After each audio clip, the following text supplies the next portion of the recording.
What the hell, Harsh? Where is the Pranjal camera? Second part, kya? Well, the wait is over because the second part is here, ladies and gentlemen. Enjoy. Somebody who wants to start a tech platform, बहुत लोग हैं. What would be your three advices? Okay. This is this is difficult because to be पहले मैं honestly बता देता हूँ कि I am not the right person for this advice, and then I'll try to say certain things. So I told you how I got our CTO. I got really lucky, and I would not just say lucky. Luck was part of it. Second, probably he saw something in me. तो मैं ना वो 3 points ये बताऊंगा कि what he saw something in me, so that you become a person that attracts good people. शायद that word. Yeah, definitely. But yes. Once our CTO came, then he took care of our entire tech team. किसको hire करना है, कैसे चलाना है. So one key learning is हमारे ना सारे domains में, so हमारी कंपनी में ना out of 45-46 people, 2 लोग 30+ हैं. एक है हमारे ग्राफिक्स हेड और एक है हमारे टेक हेड. एंड ये 2 एक्सपीरियंस लोग आ गए, तो we never have to worry about graphics, कौन हैंडल करेगा सोशल मीडिया में, क्या जाएगा, कैसा एडिटिंग क्या होगा. And we never have to worry about tech. हर डिपार्टमेंट जो आप अपनी कंपनी में ला रहे हो, उसमें पहला इंसान इतना अच्छा लाओ कि then he takes care of all your headache for ever in that department. तो पता है, the most inspiring story that I have, और यही मेरे लिए एक नहीं, ये सिंगल बिगेस्ट थिंग है कि अक्सर ना हम सोचते हैं कि मैं ना 3 अच्छे डेवलपर हायर करूंगा या 2 अच्छे या 4 अच्छे. नहीं, you just need 1 good developer and he will take care of rest. और एक अच्छा डेवलपर, स्टार्टअप में आप जरा सा भी पहुंच जाओ तो आप अफोर्ड कर सकते हो. हमको टेंशन होती है मैं 3 कैसे अफोर्ड करूंगा. वो एक अच्छा है ना, और वो आपको अपना समझता है, वो 3 का काम इजीली कर लेगा. सो एक बहुत इंस्पायरिंग थिंग है आज जो हमारी चीफ इन्वेस्टमेंट ऑफिसर है, जो रेसिपी संभालती है, जो कई HNIs का, इनफैक्ट उसने अल्ट्रा HNIs, मतलब she is interacted with Indian cricketers, Bollywood celebrities, उनके फंड में she has held. She was the first employee we hired in August 2018. She was a 22-year-old girl, fresh out of MBA. और ना वो एक गांव से है, छत्तीसगढ़ उड़ीसा बॉर्डर में, जो जहां पे उसने 10th तक पढ़ाई की. 10th के आगे उसके गांव में स्कूल नहीं था, तो वो रायपुर आई. That's the next biggest city closest to her village. यहां से उसने BBA किया, MBA किया लोकल यूनिवर्सिटी से. हैवी गुजराती एक्सेंट, घर में सिर्फ गांव में घर में गुजराती चलती थी. हिंदी में उसने बात ही बहुत कम की थी. Heavy Gujarati accent, rural background से यहाँ आई वो. हमने उसे हायर किया था यूट्यूब हैंडल करने के लिए, कमेंट्स वगैरह.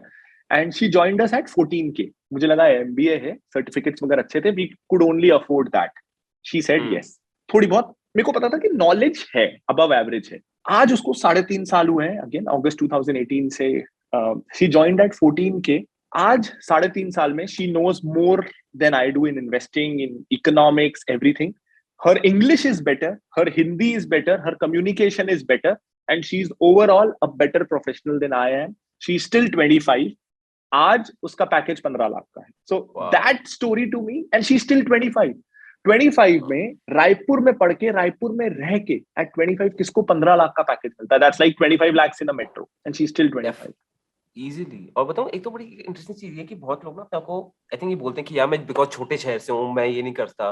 अब I have been born and brought up in Delhi, तो शायद वो मैंने फेस नहीं किया, but I know lot of people जो बोलते हैं यार मैं छोटे शहर से हूँ, मुझे ये पता नहीं यार यहाँ कुछ नहीं होता. तो यू नेवर हैड दैट अर्ज कि यार बैंगलोर चलो तभी कुछ काम बनेगा, मुंबई चलो, दिल्ली चलो तभी कुछ काम बनेगा, ऐसा कुछ अर्ज नहीं हुआ कभी? आई थिंक इसमें ना एक चीज तो ये है कि जब तक हम घर से कर रहे थे, तो सोच, मेरे लिए तो बिगेस्ट ड्रीम ये था कि कोई मेरे को दुकान मिल जाए, वहां मैं शटर डाल के, शटर गिरा के बैठ सकूं. दैट वाज माय ड्रीम कि घर से तो निकलूं. तो जब मुझे ये ऑफिस मिला, it was the best office I could dream of. और मुझे ये पता था कि ये ऑफिस जो मुझे ऑलमोस्ट फ्री में मिल रहा है, ऐसा ऑफिस कहीं बाहर 2 लाख रुपए में मिलेगा. 2000 स्क्वायर फीट सिर्फ हमारे लिए, and what not, everything you have. उस समय इकोनॉमिक्स का सेंस नहीं बन रहा था कि बाहर जाऊं. उसके बाद टीम बनती गई, हमारे CTO यहाँ आ गए, हमारी ये CIO जो है वो आ गई, अच्छा माहौल बनता गया. And I realized one thing. जिस दिन मैं बैंगलोर गया, दिल्ली गया, मुंबई गया ना, पेटीएम के पास बहुत पैसा है. जो मेरे यहाँ अच्छा काम कर रहे हैं, दे विल पोच एंड टेक अवे. वो डबल सैलरी देंगे, ले जाएंगे. मैं तो नहीं दे सकता, मेरे पास नहीं है वो पैसा. रायपुर में बैठ के ऑनेस्टली वो काम हम करते हैं. रायपुर में कौन से स्टार्टअप में कौन अच्छा कर रहा है, उनका भी ड्रीम है रायपुर में फिनोलॉजी में वर्क करना हर कोई चाहता है जो रायपुर में रहता है। अगर उनको रायपुर में ही करियर बनाना है तो Finology is like a good company for that. तो everyone wants to work at Finology, और हम पैकेज भी ज्यादा दे रहे हैं दूसरी कंपनियों से रायपुर में। ऐसा कैसे हो सकता है कि रायपुर का बेस्ट टैलेंट हमारे पास नहीं आएगा, छत्तीसगढ़ का बेस्ट टैलेंट हमारे पास नहीं आएगा? छत्तीसगढ़ की पॉपुलेशन है 2.5-3 करोड़। 2.5-3 करोड़ में मुझे 50 वर्ल्ड बेस्ट लोग नहीं मिल सकते क्या? आराम से मिल सकते। और यहाँ हमसे पोच करेगा कौन? बताओ इसमें आई थिंक क्या हुआ है, you've made your biggest disadvantage into your biggest advantage. बहुत लोग आई थिंक Happened इसमें automatically. वो सोच का फर्क पड़ता है कि फिर ये होता है कि यहाँ पे इंफ्रास्ट्रक्चर नहीं है, वो नहीं है, विच आई एम श्योर, अब मैं कभी रायपुर गया नहीं हूँ, बट टाइप बी सिटी में होगा, आई एम श्योर कुछ ना कुछ इश्यूज होंगे, but still to think of it this way कि रायपुर का बेस्ट टैलेंट मेरे पास होगा और 2.5-3 करोड़ तो 100% 50-60 तो टॉप के टॉप आएंगे ही आएंगे। दिस इज वेरी इंटरेस्टिंग, ये काफी सही था। और ये एक और चीज, अब जैसे आपने बोला, ठीक है, यू हायर्ड योर सीटीओ, ठीक है, आपने उनको टीम में लिया, जो आपने वो लड़की का आपने बताया था ना जो एमबीए थी, वो उनका नाम क्या था? Urvi. She's Urvi, right. So what is that one thing you look in them? अब जैसे बहुत बार होता है कि यार ये अच्छा लग रहा है, बट आपने जज कैसे किया? जैसे, और ये दोनों अच्छे एग्जांपल हैं, उर्वी जो एकदम फ्रेशर है, 22-year-old और हैवी एक्सेंट है, on the other hand your CTO, ठीक है, सीटीओ जो बड़े हैं, डोमिनेटिंग है, ऑब्वियसली कि ऐसा होगा, एंड यू आर थिंकिंग कि यार कि कंट्रोल ही चला जाएगा। सो ऐसा उन दोनों में ऐसा क्या देखा आपने कि यार मुझे लगा कि यार ये तो हमारी टीम में होंगे फॉर श्योर? तो with our CTO it was a different thing. I was blown away. I was looking for a mentor. तो उनको मैंने हायर नहीं किया, आई वुड से उन्होंने मुझे हायर किया। बट उर्वी, एंड उसके बाद जैसे मैं आपको बताऊं, टिकर इज बिल्ट बाय समवन जो एज अ 20-year-old हमारे यहाँ इंटर्न आई थी, और 6 महीने उसने इंटर्नशिप की, हमें पसंद आया। Very intelligent. उसके घर से प्रेशर है कि रायपुर में ही रहना है, जब तक शादी नहीं होती है जॉब करना है। Brilliant, intelligent. At 21 years of age वो टिकर की प्रोडक्ट हेड बनी। Currently she is 23, almost 20. टिकर को 21-year-old ने स्टार्ट, मतलब product, are you serious? This is आज भी she's 24, 23 and a half, 24. She is the product head. She takes all the decisions. सब कुछ वो मैनेज करती है टिकर का। She's 20, not even 24 अभी। मुझे पता नहीं मैं क्या बोलूं, एक्चुअली आई एम लाइक। और मैं आपको बताऊं, जो मैंने 3 लोग बोले, एक हमारे पास सबसे, जो सीटीओ के बाद सबसे सीनियर डेवलपर है वो टिकर पे है, वी नीड हर देयर। जो तीसरा पर्सन मैंने आपको बताया इज एन इंटर्न, जो हमारे यहाँ 4 महीनों से है, और 2 महीने बाद वो हमारे यहाँ परमानेंट होने वाले। तो there are 2 people plus 1 intern. That's it. That's टिकर। That's टिकर। पता नहीं, हमें समझ नहीं आ रहा क्या पूछूं, I am actually in shock. ऐसा ज्यादा होता नहीं है, बट वाओ यार। और इसीलिए ना हर्ष, मुझे किसी से डर नहीं लगता। इसीलिए मुझे पता है कि कोई कॉम्पिटिटर कितनी भी फंडिंग उठा ले, वो ये एफिशिएंसी कैसे लाएगा। वो जो फंडिंग उठाएगा उससे 40 लोगों को हायर करेगा। और ना, जैसे मार्जिनल यूटिलिटी हमने पढ़ा है ना, with every employee you hire, आपका एक एम्प्लॉय के बाद एक्सपेंस, अगर आपने दूसरे को लिया सेम सैलरी पे, 50,000 वाला एक है, 50,000 वाले दूसरे को लिया, आपका एक्सपेंस डबल हुआ।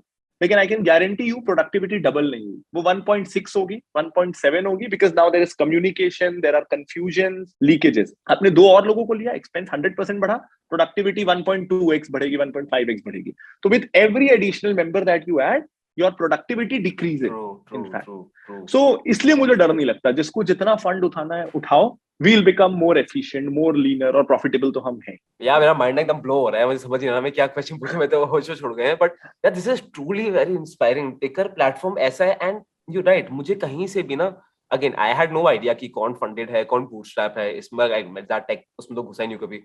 But now I see absolutely no difference between जो आपने बोला फंडेड प्लेटफॉर्म्स एंड टिकर। और मुझे ऐसा लगने लगा कि चलो टिकर छोटी कंपनी है, बूटस्ट्रैप कुछ भी नहीं, it's like A to A, 8th class. This is, जिस दिन वो लगेगा उस दिन हम एक एडिशनल पर्सन डालेंगे टू सॉर्ट इट आउट। तो दैट्स हाउ। तो हमको पता है कि जो प्रोडक्ट आज तक मेरा टिकर पे पूरा खर्चा, टू बी वेरी ऑनेस्ट, पिछले 3 साल में बनाने से लेके लॉन्च से लेके everything wouldn't be more than I say 40 lakh के आसपास। एंड आई नो ये डेटा की कॉस्ट, एवरीथिंग, कोई कॉम्पिटिटर इसको 10 करोड़ से कम में नहीं बना सकता। तो यार अगर एक्चुअली 40 लाख में बनती तो आई एम श्योर ऐसी बहुत सारे खोल देते लोग। और मतलब क्योंकि ये प्लेटफॉर्म बनाना आसान नहीं होता यार, and to get the data points, to get everything, और यूजर इंटरफेस, कितने बार कोई बग आ गया, कुछ ये हो गया, और इसमें कांस्टेंट देयर अपलोडिंग। वाह यार प्रांजल, दिस इज इनक्रेडिबल। या अब इसमें ना एक चीज आई वांट टू बात, जैसे you have made a position for yourself, ठीक है, जैसे आई फील कि YouTube क्रिएटर्स तो चलो फाइनेंस में, एंड आई लव इट, क्योंकि अब IPO के इतने सारे 50 वो आ रहे हैं, वो बता रहे हैं लोग, एंड बहुत अच्छा YouTube टच वुड एक फाइनेंस का स्पेस बन गया। क्योंकि आई रिमेंबर जब मैंने YouTube डाला था तो उस समय ये होता था कि YouTube AIB के लिए और TVF की वीडियोस चलती थी उसमें, और ये सब होता था। आई थिंक आप भी उसी टाइम में when you started the same situation था। सो माय थिंग इज, और आप एकदम डिफरेंट लीग में आ गए हो, ठीक है। आई डोंट थिंक अब आप क्रिएटर स्पेस में, मतलब एकदम डिफरेंट फिनटेक पूरा जायंट बन गया। So do you have that fear और कंपेटिटिवनेस की यार, if suppose you are the number 1 financial creator और नंबर 1 टॉप में तो हुई, ठीक है, नंबर 1 2 बाद में वो होगा, बट कभी ऐसा हुआ कि somebody overtaking you, you feel क्या बे यार ये क्या हो गया, या फिर वो ऐसा हिट करता है कि मतलब that pressure to be number 1, do you put that on yourself, how do you deal with that? Fortunately I mean मुझे भी कभी कभी सरप्राइज होता है, लेकिन फॉर्चुनेटली मुझे बिल्कुल भी फील नहीं होता, thankfully. And generally I am very competitive, तो मेरे को भी थोड़ा ये लगता है, बट यूट्यूब स्पेस में I never felt that way, क्योंकि ना मेरे मेट्रिक्स थोड़े अलग हैं। मतलब अगर मैं देखूं कि मैं अपने यूट्यूब को जज कर रहा हूं कि मैं उस पर कितना टाइम दे रहा हूं, तो मुझे ये पता है कि out of all the creators शायद मैं सबसे कम टाइम देता हूं। मेरी स्क्रिप्टिंग इज सुपर फास्ट। मैं ना एक दिन, तो मैं I sit on an idea with for 2 days। अगर 2 रात मेरे दिमाग में कुछ चल रहा है ना कि ये टॉपिक ऐसा है कि मुझे इस पे बोलना है, लोगों को कुछ नया पता चलेगा, आई हैव टू से, देन आई डिसाइड कि मेरे को वीडियो बनाना है। मैं बैठता हूं 15 मिनट में स्क्रिप्टिंग, 20 मिनट में रिकॉर्डिंग और 2 घंटे में एडिटिंग। 4 घंटे में that video from thought to editing is out. Thumbnail, title, everything everything everything. और मेरे पास यूट्यूब में कोई टीम नहीं है except a person who does graphics. मेरा पर्सनल के लिए मेरे पास कोई टीम नहीं है। So I prepare the script, pointers बने, फटाफट लिखा, एंड देयर इज नथिंग कि शुरू कैसे करना है, खत्म कैसे करना है, देखेंगे फ्लो में। तो मेरे रीटेक्स भी नहीं होते। बनाया, अगर 20 मिनट का वीडियो बना तो 18 मिनट का लाइव चला जाता और चला गया। ये तो इसमें सॉरी हाँ। So if I get really serious about YouTube, problem क्या होगा, I would higher a team, ideas देखो, व्हाट्स वर्किंग, क्या हो रहा है, गेट रेगुलर, रोज वीडियो बनाओ। वहां से अगर मैं ग्रोथ एक्सेलरेट कर भी देता हूं, तो मुझे return on investment and return on time भी देखना है, जो अभी मेरा मैक्सिमम है। And it's a conscious decision भी थोड़ा, कि मुझे हमेशा ये चाहिए कि पीपल से, मुझे ना इस मामले में वो आमिर खान और ऋतिक रोशन वाली चीज अच्छी लगती है कि पीपल क्रेव कि लाओ ना फिल्म, तो अगली फिल्म कब आएगी। तो आई वुड ऑलवेज वांट कि मेरे को कमेंट में आए कि आप वीडियो क्यों नहीं बनाते हो, वीडियो बनाओ, रादर देन सेइंग बहुत बना रहे हो, हम बोर हो गए हैं, कितना बकबक करते हो, things like that. I always want कि, क्योंकि ना again I am being very honest here, I think एक क्रिएटर की लॉन्जिविटी इज डिसाइडेड कि कब तक उसके अराउंड थोड़ी सी मिस्ट्री है। इट्स क्वाइट इंटरेस्टिंग, क्योंकि बहुत बार जो ओल्ड क्रिएटर्स है, not only stock markets, but जो करें, तो व्हेन ऐसा होता है कि I know they him completely in and out, और तो शायद उसमें इंटरेस्ट उस क्रिएटर का कंटेंट कंज्यूम करने में थोड़ा सा डिक्लाइन में जाता है। तो ग्रोथ से ज्यादा ना मुझे हमेशा से सस्टेनेबिलिटी पे फोकस करना है, बिजनेस में भी, इसमें भी। इसलिए I don't worry about numbers. और ना I have been long enough, अब 4-4.5 साल हो रहा है। I have seen a lot of people rising very quickly and then going behind the curtains, या अब वो ट्रैक्शन नहीं आता है। And I could see that happening. और पता है, I mean because I am not, इस मेरा स्पेस अलग है, मेरे को जिंदगी भर ये करना है, तो I am not worried about दूसरों का number. But there are some creators जिनको मैं बोलना चाहता हूँ कि ये शॉर्ट टर्म नंबर से खुश मत हो, दिस इज नॉट सस्टेनेबल, जो कर रहे हो उससे गड़बड़ होगा। एंड दिस इज वेयर, पता है, मेरे को 2 क्रिएटर्स का मैं नाम लूंगा जिससे मैं बहुत इंस्पायर होता हूं, and I think they are doing it perfectly well. One is urban fight, Taskeem ma'am. उनका ना, अगर मूड हुआ उनका तो हफ्ते में 2 वीडियो आएगा, मूड नहीं हुआ तो 6 महीने में 1 वीडियो नहीं आएगा। She does just doesn't care, and people go crazy जब उनका वीडियो आता है। एंड सेकंड इज एकदम कोर मेरे डोमेन में, asset Yogi, Mukul sir. He is not worried about daily क्या चल रहा है। जब उनके पास सॉलिड कंटेंट होगा वो बनाएंगे, and which is why he is one जो उसी समय से है, 2016-17 से है, and he is absolutely relevant. आज भी कोई भी नहीं बोल सकता कि वो पुराने हो गए। So and at the same time he has kept himself free to do other things, क्योंकि वो वीडियो कम बना। so you are doubling your return on investment। आप, मैं फिनोलॉजी इसीलिए कर पा रहा हूँ कि मैं YouTube रेयरली करता हूँ। पर प्रांजल, चलो I agree with you, but ये तो तब होगा बिकॉज यू एंड जैसे Mukul sir, they've reached to a certain level, ठीक है। तो फिर आप बोलते हो कि चलो जब मैं बनाऊंगा तो लोग देखेंगे, एंड आई वुड लव, जैसे कुछ भी हुआ तो I would love to hear कि what do you have to say, what does asset Yogi has to say, वो होगा मेरे अंदर। बट समवन जो शुरू कर रहा है, तो what would you advice to him, because आजकल क्या है कि लोग करते हैं कि भाई जैसी टॉपिक आया, be the first one out there to get as much traction possible. आप उनको क्या एडवाइस करोगे? यार मतलब इस पे मैं ये सोचता हूँ, जब भी मैंने चालू किया था तभी भी my frequency was 1 video in 5 to 7 days, so 1 video in a week. Sometimes I tried 2 videos, because we need to realize this कि हम लोग ना अगर फर्स्ट इंफॉर्मेशन देने वाली दौड़ में हैं, तो रिमेंबर कि जो न्यूज चैनल पे हमको सबसे पहले कोई इंफॉर्मेशन मिल जाती है, किस जर्नलिस्ट ने वो इंफॉर्मेशन दी, उसको हम पहचानते भी नहीं जब तक हम उसको 10 साल टीवी में ना देख रहे हैं। हम तो जर्नलिस्ट का नाम जानना तब शुरू करते हैं जब 10 साल से उसको देख रहे हैं। True, तो true. फर्स्ट वाला गेम जो है ना, वो लॉयल्टी वाला नहीं है।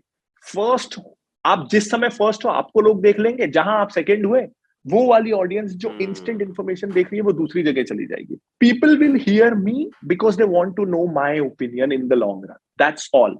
People will hear me if they think I am honest, and they'll only think that in the long run when I am genuinely honest, because video में in the long run सब दिखता है। तो आप क्या डिफरेंट दे रहे हो, आप क्या पर्सनल ओपिनियन दे रहे हो, और आप कितने ऑनेस्ट होके अपना ओपिनियन रख रहे हो, इन the long run that matters. क्योंकि जब भी आप फर्स्ट होते रहोगे, आपको हमेशा फर्स्ट होना पड़ेगा, विच इज नॉट पॉसिबल। ये काफी अच्छे होते हैं, ये बहुत बहुत रेलेवेंट है, क्योंकि जो ऑडियंस फर्स्ट के लिए है वो तो स्विच कर देगी, तो जो लॉयल्टी फैक्टर है, the audience who appreciates and wants to listen to you, this is actually, ये काफी नेक्स्ट लेवल था। तो हाँ, तो मतलब कभी ऐसा होता है कि यार यू फील कि यार ये आग निकल रहा है ऐसा, यार nothing like this, you are comfortable, जो है सो है। और क्या कंटेंट क्रिएशन, सॉरी एक last question, that content creation, do you see yourself, आप कब तक do you see yourself making videos, कब तक, मतलब ऑब्वियसली हम प्लान नहीं कर सकते, बट आपको क्या लगता है कब तक आपका मन करेगा टू मेक वीडियोस? राइट, तो ये दो सवाल है। यार एक चीज ना अच्छी बहुत ये है कि, और ये नेचुरली हो जाता है, जब भी कोई कंटेंट क्रिएटर अच्छा कर रहा है ना, वी गेट इन टच, किसी ना किसी तरीके से वी गेट इन टच। और ना आई थिंक एक बार आप बात कर लो, हो सकता है दूर से आप उसको जज करो और कुछ नेगेटिविटी आए, लेकिन एक बार बात कर लो, और मोस्ट के साथ मेरा एक्सपीरियंस अच्छा रहा है, देयर गुड पीपल, तो वंस यू बिकम फ्रेंड्स फिर वो एकदम ही चला जाता है। फिर आपको पता होता है कि ठीक है। और ना दूसरा आप ये भी रियलाइज करते हो, as a viewer, as an outsider, as a competitor, मुझे दिख रहा है सब्सक्राइबर नंबर, मुझे दिख रहा है वीडियो में व्यूज, लेकिन पीछे का स्ट्रगल नहीं दिख रहा है। मतलब सबके स्ट्रगल, क्योंकि ना ग्रोथ कई तरीकों से आती है। मान लो आज मैं एक वीडियो बनाऊं 3 बेस्ट मल्टीबैगर स्टॉक्स, ग्रोथ इससे मुझे बहुत आएगी, मुझे पता है, लेकिन मुझे पता है कि रेपुटेशनल लॉस होगा, I shouldn't be doing that, और उसमें फिर क्या कमेंट्स आएंगे और क्या स्ट्रगल आएगा। तो मैं नंबर्स देख के जल सकता हूं, या मैं ये सोच सकता हूं ये वीडियो बना के ये किया ना, नाउ आई नो पीछे क्या चल रहा है, how much you are going through, how much your headache is, मुझे वो हेडेक नहीं चाहिए। तो बिकॉज ये सब पता है, और दूसरा उनमें से कुछ दोस्त बन जाते हैं, तो यू फील गुड। और दूसरा एक फैक्टर क्या होता है कि जब आप स्टार्ट कर रहे होते हो तो यू आर वरिड कि ये क्रिएटर अगर है XYZ, वो बहुत अच्छे वीडियो बना रहा है, तो मुझे विजिबिलिटी नहीं मिलेगी, मेरी स्पेस खत्म हो जाएगी। अभी मुझे पता है कि कोई भी क्रिएटर का लोग अगर वीडियो देख रहे हैं, वो जरूर मेरा भी देख रहे हैं। Now it's up to me कि मेरा वीडियो उनको एंगेज कर सकता है या सब्सक्राइब करवा सकता है, लेकिन टू थिंक कि मेरे पास आज विजिबिलिटी की प्रॉब्लम है, वो नहीं है। तो अगर I am getting lesser views या I am not growing as fast, तो मुझे खुद को इंप्रूव करना है, because people know me. It's not that मेरे को जाके एडवर्टाइजमेंट करना है या ब्रांडिंग करना है, दैट फेज इज गॉन। तो now it's up to me, इसलिए भी वो प्रॉब्लम नहीं आता। और कंटेंट क्रिएटर पे क्रिएशन में कब तक करने का सोच रहा हूँ, टू मी ना, एंड दिस इज वेरी अजीब इन अ वे, मैं आपको बताऊं मेरी नजर में तो in my mind I'm not a finance creator, in my mind I am a blogger. It ends up this way कि I only think finance, I only like stock market, और मेरी हॉबीज नहीं है ज्यादा, अब क्रिकेट है, तो I end up creating that। मेरे को हर थोड़े दिन में जो टॉपिक जोर से बोलने को आता है, वो फिनेंस या किसी कंपनी या कुछ ना कुछ फिनेंस से रिलेटेड हो जाता है। तो दैट वे ना जो व्लॉगर्स वाला होता है कि they are leading a chill life, और जो वो कर रहे हैं वो बोल रहे हैं। अब मैं फिनोलॉजी में भी दिन भर यही कर रहा हूँ, तो अक्सर यही होता है, मेरा वीडियो वो होता है कि मैं उर्वी के साथ बैठा हूं, हमारा डिबेट हो गया, she has a different opinion, I have a different opinion, और वो डिबेट से जो निकला तो हम लोग तुरंत बोलते हैं ए उर्वी रिकॉर्ड करना, and she would start recording, और उसमें जो इंटरेस्टिंग निकला, कुछ यूनिक पर्सपेक्टिव निकला, वो मैंने आके बोल दिया। तो this I think I can do for life, I love doing this, क्योंकि जो हम रूम में डिस्कशन कर रहे हैं वो मैं आके सबके सामने कर रहा हूँ।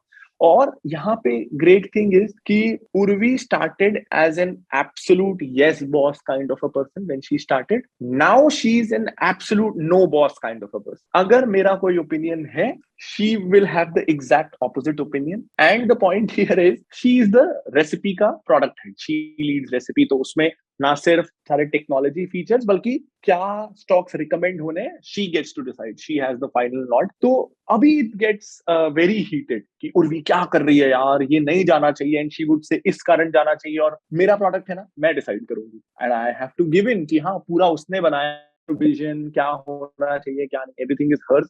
सो अब उसकी चलती है उस चीज में। तो जो मेरी नहीं चलती है, वो मेरी भड़ास रहती है, वो आके मैं यूट्यूब पे बोलता हूँ कि कोई तो सुने मेरी। ये बहुत अच्छा है। इसमें एक्चुअली ये भी है कि you have given them the option to speak up. बहुत लोग होते हैं ना कि मेरे अगेंस्ट कैसे बोल जाता है, ये जो मैं बोल रहा हूँ वो फाइनल हो गया। सो वो काफी इंटरेस्टिंग है। चलो आज काफी बात की। अब फाइनली आए देखो, जब तक स्टॉक मार्केट की बात नहीं करेंगे, वो जो अंदर का कीड़ा है स्टॉक मार्केट वाला, वो तो शांत बैठेगा नहीं। अभी markets have been following since January. क्या लग रहा है? What do you think?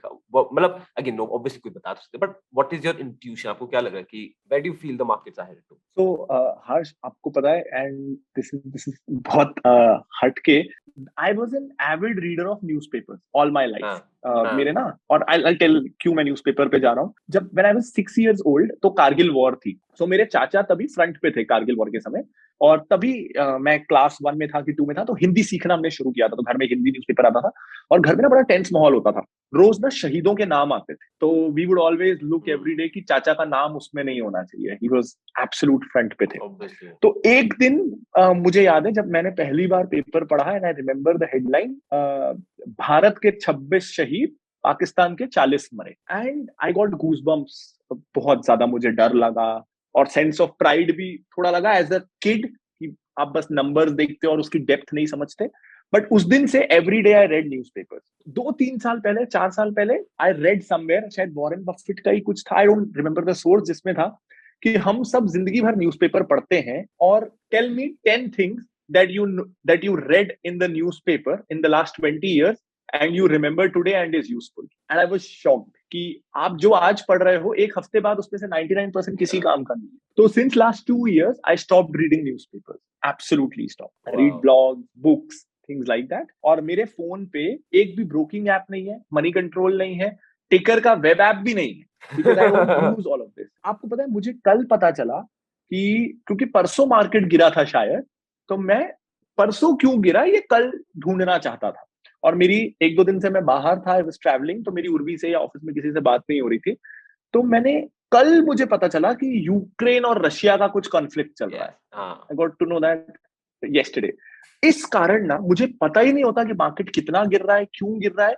And अगर पता नहीं होगा रीजन, तो यू कैन नॉट प्रिडिक्ट। जैसे आज मुझे पता है, बिकॉज आज आई एंटर्ड ऑफिस, आज मुझे ऑफिस आना था, एंड सुबह से मुझे टॉन्ट पड़ गए कि आज आ गए ना टाइम पे ऑफिस, आज मार्केट गिरा है, आज खरीदना होगा, महीने भर बाद खोला होगा अपना broking app. So so it's a day, अगर कोई ऐसा दिन हो तो आई नोटिस कि 2000 पॉइंट गिर गया सेंसेक्स, तो ऐसा दिन होता है तो आई नोटिस। लेकिन then I am too excited to buy, तो भाड़ में गया रीजन। हमारे ना, एक तो शुरू में क्या होता था, हमारे क्लाइंट्स वो माइंडसेट के नहीं थे, तो वो थोड़ा पैनिक करते थे, हमको फोन करते थे, लेटर्स भेजते थे, ईमेल, क्या हो रहा है, कुछ बताओ। अब हमारे क्लाइंट्स को भी आदत हो गई है, उनको पता है कि हम जो शेयर खरीदेंगे ना, वो पहले 6 महीने तो गिरेगा, उसके बाद वो बढ़ेगा। बिकॉज हम ले ही गिरता हुआ शेयर रहे हैं, हम तो ले ही वो रहे हैं जिसमें कल वैल्यू नहीं थी और आज वैल्यू है, तो वो आज वैल्यू आई कैसे, वो गिर रहा है, तो हमारे लेते ही तो बढ़ेगा नहीं। तो इसलिए अब हमारे क्लाइंट्स की तरफ से भी हमको कंफर्ट हो जाता है कि हमको ट्रैक नहीं करना होता। और हमारे यहाँ रूल है, मंडे से फ्राइडे कोई सीएनबीसी या बिजनेस न्यूज नहीं पढ़ेगा, सैटरडे पढ़ो, हफ्ते भर का अपडेट लो, और कुछ जरूरी है तो क्लाइंट्स को सैटरडे को ईमेल कर दो, पर मंडे से फ्राइडे बायसनेस नहीं चाहिए। नहीं, जैसे मतलब मेरा अभी सौरभ मुखर्जी के साथ पॉडकास्ट था, उन्होंने भी यही बोला कि आपको देखोगे an average investor reads more newspaper than he reads books. So that is one of the core reason why हम ये एक, जैसे अडानी का रिमेंबर एफपीएस का इशू था ना कि कुछ वो क्रेडिबल सोर्स नहीं थे, ये नहीं थे, तो जैसे होता तो सब एकदम पकड़ लेता, ओ माय गॉड क्या हो गया क्या हो गया, एंड एक हफ्ते के बाद किसी को न्यूज़ ध्यान भी नहीं रहती कि क्या हुआ था, खत्म। राइट, सो राइट। ये तो आई एग्री। आपको पता है, एक बहुत एम्बैरेसिंग मोमेंट हुआ था मेरे साथ। मेरा ना बुक लॉन्च का कुछ महीने पहले प्रमोशन था, तो उसमें मैं एक इंस्टा अकाउंट से बात कर रहा था, and it was an account meant for female audience. तो they were very curious to know about Nykaa IPO. उन्होंने मेरे से नायका के बारे में पूछा, what do you think about Nykaa, and I told them कि नायका का भी आईपीओ आया, but I am not really in these types of companies, ये मेरे सर्कल ऑफ कॉम्पिटेंस के बाहर है, I have never used them, मेरे को नहीं पता। And then a person tells me, Nykaa IPO आया नहीं है, अभी 20 दिन बाद आएगा। ओ ये तो बहुत ही फनी है ये तो। हाँ। फिर मतलब फिर तो बंदे डाउट कर रहे होंगे भाई क्या है ये? मतलब कैसे पता कैसे नहीं इसको? राइट। तो फिर क्लियरली कि मार्केट्स अभी आगे आपके हिसाब से कहाँ जाएगा, वो क्वेश्चन मैं हटा रहा हूँ। मुझे पता ही नहीं है, मुझे पता ही नहीं। वैसे वो एक बड़ा फेमस कोट है, आई एम फॉरगेटिंग हिज कि a good investor that investor who forgets his trading account password. I think Pranjal you fit perfectly well into that thing. And यार अरे एक्चुअली इसमें ना, so Zerodha has done a very nice thing. उन्होंने ना, अगर आपको micro cap या small cap खरीदना है तो आप पासवर्ड नहीं रख सकते, आपको ना कुछ वो टीओटीपी लेना पड़ता है गूगल ऑथेंटिकेटर से। इंस्टेंटली उस समय 10 सेकंड के लिए पासवर्ड जनरेट होता है और वो डालो, then you can log in. तो कुछ अगर अच्छा आपको माइक्रो कैप्स खरीदना है तो वो एनेबल करना जरूरी है। तो अब तो मैं काइट इसलिए भी नहीं करता, और कि पासवर्ड तो डाल नहीं सकते, नहीं तो पासवर्ड रिमेंबर करके रख जाओ। हर बार काइट खोलो, फिर गूगल ऑथेंटिकेटर खोलो, उसका पासवर्ड कॉपी करके 10 सेकंड के अंदर डालो, नहीं तो नया जनरेट हो जाएगा। तो मैंने अपने लिए लॉगिन इतना डिफिकल्ट कर दिया है कि मैं लॉगिन करता ही नहीं। नहीं, अब तो एक्चुअली प्रांजल ये बहुत सेंस बनता है, ठीक है? क्योंकि जैसे मेरे फादर भी स्टॉक मार्केट में, एक्चुअल रियलिटी यही है कि जो छोटी-मोटी चीज़ों से हम एकदम हो जाते हैं, अरे क्या करें मार्केट क्या नहीं हो रहा है। But in the long run it doesn't matter. वो इफ मतलब इफ यूर अ इन्वेस्टर और सीन डन है तुम्हारा तो फ़र्क नहीं पड़ता। एंड वही I think you also realise it and that is why you like this and काफ़ी कूल चीज़ है मेरे हिसाब से तो। बट या आई वो थिंक नायका टू वाला तो ईच। बहुत ही सही होगा, बताओ जब उन लोगों ने बोला होगा ना कि 20 दिन बाद आ रहा है वो तो एंड आई वाज लाइक, अलग ओ लेवल मैंने तो होगा। सुना कहीं। तो, तो क्योंकि हमारे ऑफिस में भी ये बातें होती ही नहीं है। हमारे ऑफिस में बात होती है 99% प्रोडक्ट बिल्ड करना, ये प्रॉब्लम आ रहा है, ये बग आ रहा है, तो इट्स मोस्टली हाँ, अराउंड प्रोडक्ट। ये होता ही नहीं है, तो इसलिए मुझे पता ही नहीं होता। तो अब इसमें अब जैसे अब देखो आपको ही पता है जेनजी ट्रेडर्स, ठीक है? ट्रेडिंग का जो होता है ना एक जुनून, और वो 1992 स्कैम के बाद तो ओ माय गॉड अलग लेवल पे जुनून आ चुका है। आई रिमेंबर तो 2019 के पहले ना, तो हमारा क्या होता था कि मैं बीएससी के लिए सेशन देता था, ठीक है? बीएससी दिल्ली में था तो बीएससी की कोई एनएससी के प्रोग्राम्स और कॉलेजेस जाता रहता था बहुत सारे। सो वहाँ पे वो स्टॉक मार्केट वही जो आपका भी कॉन्सेप्ट वही कि समझाने का स्टोरीज बड़ा easy concept to explain stock market. तो मैं हर्षद मेहता की केस स्टडी लेके समझाता था कि ये हुआ तो देखो ये हुआ, तो ऐसे मार्केट्स होता है। तो उस समय पूछा था हर्षद मेहता कौन-कौन जानता है? तो शायद 100 में से 1 या द 10 उठा लें, वो भी वेगली कि हाँ, सुना तो है कहीं पे टाइप्स बट एग्ज़ैक्टली बता नहीं पा रहे। अब तो हर्षद मेहता तो सर बॉस और he is become a legend, legend तो थे but he is become a hero and everything. Trading का एकदम वो हो गया है। What is your take on trading? क्योंकि personally speaking I will tell you my personal experience also and you can agree disagree जैसा कंफर्टेबल फील करें। I feel कि if someone is a good trader ना, वो ज़्यादातर good trader रहेगा नहीं because he will realise कि actual पैसा इन्वेस्टमेंट पे है, ठीक? और मैं भी जब आया था तो मेरी जर्नी ट्रेडिंग थी। मुझे तो था बस फ्यूचर ऑप्शन करके मैं मर्सिडीज़ खरीदने वाला हूँ, मेबैक वगैरह खड़ी करने वाला हूँ। बट फिर as you keep growing, you understand कि एक्चुअल पैसा इन्वेस्टमेंट में है नहीं। If you see George Soros सबके साथ सेम जर्नी हुई है। What is your opinion on trading? How did you approach it? आपका क्या उसमें रहा सिस्टम? बिकॉज मुझे पहले गूगल करने पे ही वॉरेन बफेट मिल गए, तो I was always from that school. तो हुँ। मैंने ना कभी जिंदगी में एक इंट्राडे ऑर्डर प्लेस नहीं किया, मुझे आता नहीं है ना। मैंने कभी एफ एंड ऑर्डर प्लेस किया है। आई डोंट रिमेम्बर क्यों। अभी ना मुझे कुछ क्लिपिंग बनानी थी किसी पर्पस के लिए, मैं वीडियो में कुछ बोलने वाला था जिसमें मुझे कुछ दिखाना था। तो आई हैड टू कॉल मेरी सिलेक्ट की जो प्रोडक्ट लीड करती है, कि प्रतीक्षा आना, she knows everything about broker, वो ब्रोकर से डील हुँ। करती है। आना, मुझे बताना अगर इंट्राडे करना है तो मुझे क्या करना होगा। सो क्या? अभी क्या? This is I think 2-3 months ago। This is 2-3 months ago। अरे भाई next level. So this is 2-3 months ago। और एफ एंड मुझे आज भी नहीं आता, तो मुझे बिल्कुल भी नहीं पता। मतलब अब मुझे वहां MIS, CNC, LML, MKT दिखता है। मेरे लिए तो सबसे, मेरे को मार्केट और लिमिट पता है। और लिमिट मुझे कैसे पता चला, मैं आपको बताऊं। मैं ना आजकल सॉवरिन गोल्ड बॉन्ड भी काइट में ले सकते हो।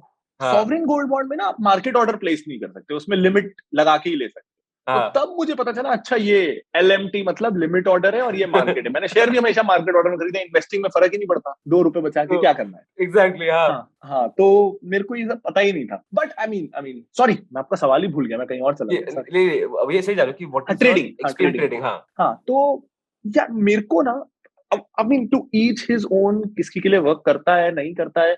From what I have heard from traders, और मुझे ये थोड़ा सेंसिबल लगता है कि जैसे लोग इन्वेस्टिंग में गलत एक्सपेक्टेशन के साथ घुसते हैं to double your money in a few months, trading में भी गलत एक्सपेक्टेशन के साथ ट्रू। घुसते हैं।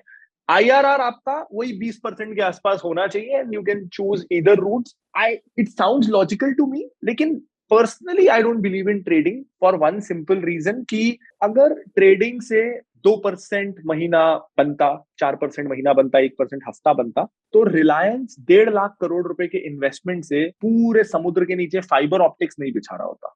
वो बेस्ट चार्ट एनालिस्ट हायर करता, बेस्ट सॉफ्टवेयर खरीदता या डेवलप करता, और 1.5 लाख करोड़ रुपए से महीने का 2% बना रहा होता। काफी इंटरेस्टिंग चेन ऑफ थॉट है, यू राइट। तो फिर तो अमेज़न भी, जेफ बेज़ोस शायद अमेज़न खड़ा करने की इतनी मेहनत करते ही नहीं, वो he would have just Right. Hired the best traders and सब लाइफ चेंज जाती। Right. Because every entrepreneur is also looking for best return on their capital. Of course, VCs yes, 10-10 yes. साल अपना पैसा जलाते हैं, लॉसेस में रहते हैं, एंड टू थिंक ऑफ कि ये लोग who are absolute sharks, ये लोग इतना इजी मनी जिसमें एक 6 महीने एक्सपीरियंस ट्रेडर, 2 साल एक्सपीरियंस ट्रेडर ट्विटर पे क्लेम कर सकता है कि वो 30% 20% कमा रहा है या 3% कमा रहा है weekly, can not be true. अगर इतना बड़ा आर्बिट्राज होता तो प्रोफेशनल लोग इस आर्बिट्राज को ले जाते। So it just doesn't sound right to me. You're right. Actually, trading में only 1% can remain profitable, and you ask this to anyone, Shankar Sharma sir, anyone, सबका रिएक्शन यही होता है। बट पता है, आई थिंक स्टॉक मार्केट की investing की journey होती है। जैसे ये होता है कि स्टार्टिंग में आओ तो मुझे लगता है भाई ट्रेडिंग करूंगा। जब मुझे फ्यूचर ऑप्शन पता चलता है प्रांजल, मुझे लगा था भाई ये तो सोना मिल गया मुझे, ठीक है। फिर 6 महीने बाद में लेवल पे आ गया अपने कि खत्म हो गया सब जीरो हो गया। बट हाँ, उसके बाद ही आदमी समझता रहता है कि यार मार्केट्स का एक्चुअल मीनिंग क्या है। बट आई थिंक कहने को मैंने इन्वेस्टिंग की, बट शुरू में मैं लॉन्ग टर्म मैं भी कर ट्रेडिंग ही रहा था। आई रिमेम्बर मैंने ना जब नया नया शुरू किया था आफ्टर दिस टीवीएस और मतलब शुरू के 1-1.5 साल में लाइफ में मैं सबसे ज्यादा किसी स्टॉक को लेके एक्साइटेड हुआ था, और मैंने ना कॉलेज के अपने 1-2 दोस्तों को भी दिलवा दिया था, was a stock called bill care. ठीक है, ओके। हाँ। And one reason why I was really excited about is was वो शेयर 6,000 रुपए तक जा चुका था और अभी 60 रुपीज में मिल रहा था।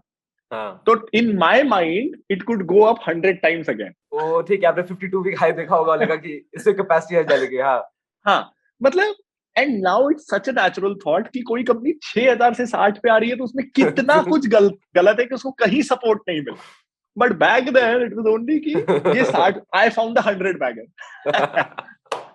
ये तो होता है एक वो। और पता है, आई फील इसमें इमोशनल कनेक्ट और जिद आती है कि नहीं चढ़ेगा है तूने, ऐसे मतलब ऐसा होता था कि जैसे आई रिमेंबर ये this was which stock, this was DHFL मेरे साथ हुआ था 2019 में लिया था, क्योंकि मैं एनबीएफसीज और एनपीएफसीज और इसमें बहुत ऑप्टिमिस्टिक था। और डीएचएफएल फंडामेंटली स्ट्रांग था, मतलब वो तो आईएलएफएस चक्कर में हो गया, बट इट वाज मतलब one of the best NBFCs में मैं बोलूंगा टॉप 5 में तो आएगा ही। अब जब मुझे दिख रहा ना मेरे सामने वो गिर रहा है एंड मैं जिद पे था कि नहीं ये चढ़ेगा। अरे यार मतलब होता है ना समटाइम्स इमोशनली करेक्ट कर जाता है, ईगो पे ले लेते हो कि नहीं मैं ही सही हूँ चढ़ेगा है, तो हाँ वो तो पूरा गेम ओवर हो जाता है।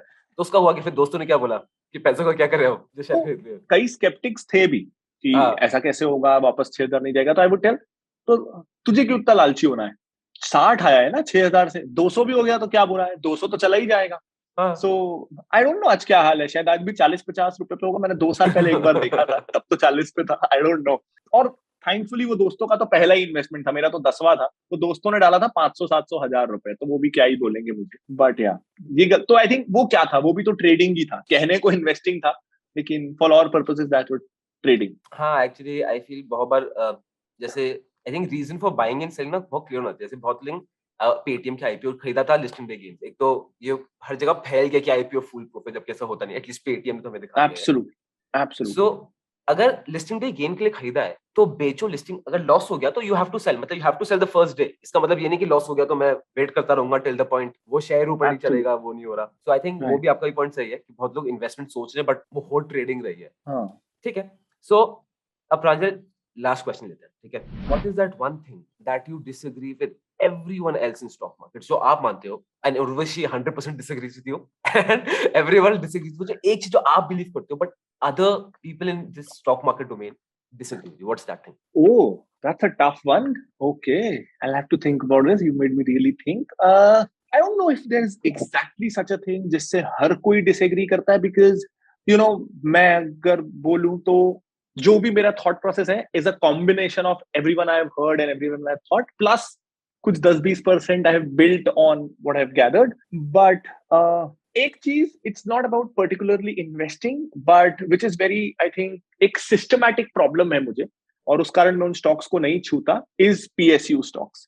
तो मुझे ना इस चीज से बहुत प्रॉब्लम है कि टैक्स पेयर के पैसे से एसबीआई और बैंक ऑफ बड़ौदा आपस में आमने सामने बिल बोर्ड लगा के compete कर रहे हैं और फिर लॉसेस कर रहे हैं। उस लॉस को मैं भर रहा हूं। And you know to think कि आपको चलो India is a socialist country, आपको इंश्योर करना है कि इक्विटेबल एक्सेस हो, उसके लिए ना 3-4 सरकारी बैंक भी बहुत हैं। 27 थे, अब 12 हुए हैं थैंकफुली। बट इमेजिन आज हर मार्केट में ना, मैं कहीं पढ़ रहा था कि रफली 15 to 20% commercial real estate is leased bye banks, उनका या उनके एटीएम्स के लिए। सो अगर bank of Baroda, SBI, Canara bank, central bank आपस में एक ही मोहल्ले में compete करके ब्रांचेस मल्टीपल ना खोलें, तो 20% जो बैंक्स ने रियल एस्टेट स्पेस लीज की है, इसमें से 10% खाली हो जाएगी। On an average commercial real estate का दाम 10% गिर जाएगा। इससे किसका फायदा होगा? हम लोगों का फायदा होगा। एक ये फायदा। दूसरा, वो compete कर करके लॉस करते हैं और हम उसको भरते चले जाते हैं। तो any time, I don't know why my watch got activated. No clue. So, every time when someone buys a PSU stock, I think that's giving legitimacy to what we are doing. And every time someone invests their FD, current account, savings account in an PSU, I think we give them legitimacy to continue looting us. It's not about governments. Every government has done that. In fact, पिछले कुछ सालों में तो फिर भी disinvestment हुआ है. But which is why I don't invest in PSUs. कि मेरे को लगता है ये देश के साथ गद्दारी है. वाह प्रांजल, एक्चुअली मतलब एक तो मेरा पर्सनल ओपिनियन मैं जनरली कभी पब्लिक सेक्टर यूनिट्स में इन्वेस्ट ही नहीं करता हूँ. It's my general thumb rule because government has no business being in government, right? वो इट इज नॉट रन, मतलब again nothing saying against government companies, I'm sure आप भी ऐसे बोल रहे हो, but it is not done with the sole motive profitability. यार as an investor मैं चाहता हूँ कि मेरी कंपनी प्रॉफिटेबल हो यार, क्योंकि गवर्नमेंट के बहुत सोशलिस्टिक रीजंस भी होते हैं. And I think with time government should come out, क्योंकि स्टार्टिंग में जब आई थिंक इंडिया को बैंकिंग स्ट्रक्चर चाहिए था, स्टार्टिंग में I think it must be a necessity कि यार अगर थोड़ा बहुत भी फाइनेंशियल इंक्लूजन में करना है. But with time, it has to reduce. I think our ex-RBI governor, Raghuram Rajan sir, I'm a huge fan of him, admirer of him. He was the one who actually catapulted this. And ये actually fact है कि जब कोई NPA होता है ना, we think कि ठीक है, but अगर 22,000 करोड़ का जैसे ABG शिपयार्ड का हुआ था, can you imagine कितने लोगों का टैक्स पे खत्म हो गया? मतलब the thought is scary. मतलब पूरे 22 करोड़ रुपए, कितने लोग, आप इमेजिन करो, आप कितना टैक्स दे रहे हो, कितने लोगों का tax is finished. Zero, which could have been used for healthcare. But आपका commercial, और ये 22,000 करोड़ का फ्रॉड हुआ क्यों? क्योंकि 22,000 करोड़ के डिपॉजिट्स उस बैंक के पास थे. एंड जो आप बोल रहे थे कि सेम थिंग, जो हमारी सोशल कॉन्ट्रैक्ट थ्योरी है, जिसके कारण स्टेट्स बने, कंट्रीज बनी, was to protect us from internal and external threat and create an environment where everyone, its citizens can prosper. इसीलिए हमने हमारे फंडामेंटल राइट्स को रिस्ट्रिक्ट किया और ह्यूमंस ने एक सॉवरेन पावर को सिलेक्ट किया. ये पॉलिटिकल थ्योरी है. So that theory, जिस कारण हमने आपको अपॉइंट किया है, gives you no power to compete against us or mismanage taxpayers money. अगर मैं बोलूं कि मैंने ये एक बार YouTube वीडियो में कहा था about Air India कि उसने उस पे जितना लॉस हुआ है is so much of India's GDP and so much of India's annual budget, which is a substantial portion. तो a lot of people told me कि जब भी ऑस्ट्रेलिया में या कई बार ऐसा होता है ना कि कोविड के समय चाइना में इंडियंस फंसे हुए थे, तो एयर इंडिया प्राइवेट एयरलाइन थी, तो वो लोगों को लेके आई. अब मैं एक वीडियो बनाऊंगा जिसमें टेल देम कि एयर इंडिया अब प्राइवेट है और अभी भी वो यूक्रेन जाके लेके आई, बिकॉज इट्स अबाउट मनी. अगर गवर्नमेंट इंडिगो को भी पैसे देगी और बोलेगी जाके ले आओ, तो इंडिगो ले आएगी. उसके लिए आपको एयरलाइन रखने की जरूरत नहीं है. एयर इंडिया स्टोरी जब यू रीड अबाउट इट ना, फैक्ट्स, फिगर्स, इट इज, मतलब मुझे एक्चुअली मेरे होता ना, मैं डिप्रेस हो जाता हूँ पढ़ के कि कितना टैक्स पेयर मनी को जला डाला यार. And that is the brutal word. Because और एयरलाइन तो कहीं से भी सोशलिस्ट भी नहीं है, कुछ भी पर्पस सॉल्व नहीं हो रहा. It's for not for it's for elite class mostly, and private player are serving it. और सैडेस्ट थिंग, वो बिग भी नहीं रही, क्योंकि उसको खरीदना is not sensible. You can not fire the employees, employ burden है आपके पास, वो लोन्स, वो कॉन्ट्रैक्ट्स चल रहे हैं, उनको हटा नहीं सकते. सो हाँ, डेफिनेटली. और बट जो रियल एस्टेट का आपने बताया था ना, ये एक्चुअल फैक्ट है, बिकॉज इंडिया में लोगों को लगता है कि रियल एस्टेट अब टाइम हो गया चढ़ने का. But if you actually compare जो हमारे रेंटल यील्ड्स हैं, जो 2-2.5% है, होम लोन्स 7-8% एवरेज, ये डिफरेंस बहुत ज्यादा है. एंड हो सकता है if public sector banks come out, जैसे हम लोग कमर्शियल प्रॉपर्टीज सस्ती हो सकती हैं, and it can be more good for the real estate cycle also. क्योंकि कमर्शियल सेक्टर, रियल एस्टेट में तो अभी काफी, आई थिंक सिंस 2013-14 तो काफी खराब हालत ही चल रही है फॉर श्योर. राइट. प्रांजल, मुझे बहुत मजा आया. बताऊं, एक वो अलग वाइब हो गई है. ये इंटरव्यू इतना लंबा चल गया, मैं अगर मुझे वो होता नहीं ना, घड़ी नहीं होती, मैं इसको चलाता, क्योंकि इतना जेन्युइन मजा आ रहा था ब्रो. एंड सेम हियर, मेरा one of the best interactions I have had. मैं अभी घड़ी देखा है, आई रियलाइज्ड ऑलमोस्ट 2 आवर्स है. बहुत मजा आया. And I would love to stay connected apart from this also. मुझे बहुत मजा आया talking to you. It was really 100%. And आज हमने क्या क्या बात कर लिया यार। एक अब फाइनल से बता दो, आज अब मॉम प्राउड है कि नहीं है? मॉम का प्राउडनेस लेवल कितना है, और वो बैचेस के टॉपर में क्या हो रहा है? I don't know तो that. वो out of all the things I have done, वो अभी हाँ बड़ी रिसेंटली प्राउड हुई, पहली बार शी टोल्ड मी कि कुछ अच्छा कर रहा है। आउट ऑफ हाँ ऑल द थिंग्स, हाँ जब भी मेरी अभी 7 तारीख को मेरी इन्वेस्टोनॉमी जो बुक है, इट उसका second edition was published by penguin. हाँ। तो मॉम लिटरेचर बैकग्राउंड बैकग्राउंड से है, penguin is like penguin is a Oscars for her. Big, हाँ हाँ, इट्स हाँ बिग। हाँ। तो when I told her last year, 3-4 महीने पहले, कि माँ इन्वेस्टोनॉमी को ना पेंगुइन छाप रही है, is when she hugged me वाह and cried and I am proud of you. And I was वाह। पजल्ड कि माँ पहले से छपी हुई है, डन अदर थिंग्स, आपको ये अच्छा लगा। सेल यार, सेल सेल। और बहुत ज्यादा मजा आया Pranjal. I thank you so much for coming, it was a pleasure. Pleasure.